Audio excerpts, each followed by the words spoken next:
Well, it's time now for The Other View. Yeah, we got to talk about this. Joining us to discuss what's happening in California and more, Executive Director of Speech First, Cherise Trump, Project 21 member Donna Jackson, and Jeanette Hoffman is back with us here in studio. All right, Donna, you first. It seems that this might actually be signed into law by Governor Newsom. As the Republican California Assemblyman pointed out, this seems to be the opposite of parenting, letting a kid decide. But isn't it also kind of discounting something called, I don't know, biology?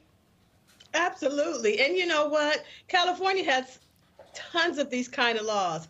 They're always, I think that what they're trying to do is set up the scenario where they can take away kids from any parent for any reason, and particularly those that don't agree with their agenda. If it goes through the custody where you can do it within a divorce, then you'll soon see that they'll say, you know, a child that went to school that felt like he wasn't being allowed to play with a toy of his choice can be taken away from his parents.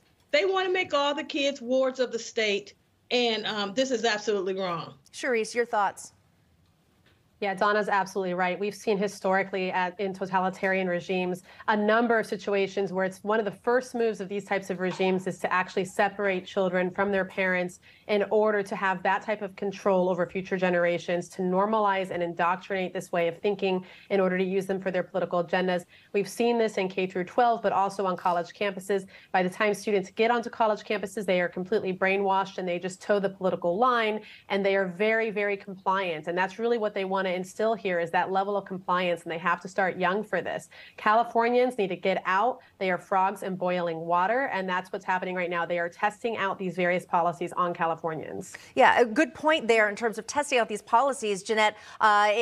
This is California we're talking about here, but would this be something that you think could then spread to other states? Oh, absolutely, Katrina, and it is happening in other states. In my home state of New Jersey, there is a movement to take away parental rights and parental notification. There's lawsuits, and Governor Murphy is deploying his attorney general in any school district that notifies a parent if their child wants to change their gender pronouns. So in a number of school districts, the attorney general is actually suing that school district because they're notifying parents for children as young as 5 years old who wish to change their pronouns. So parents don't have a right to know what's going on in their school districts.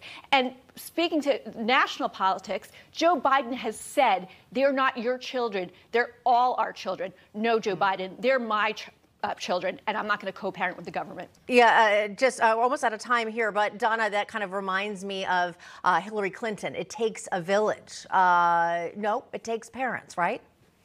Absolutely. And the village that they want is not the right one.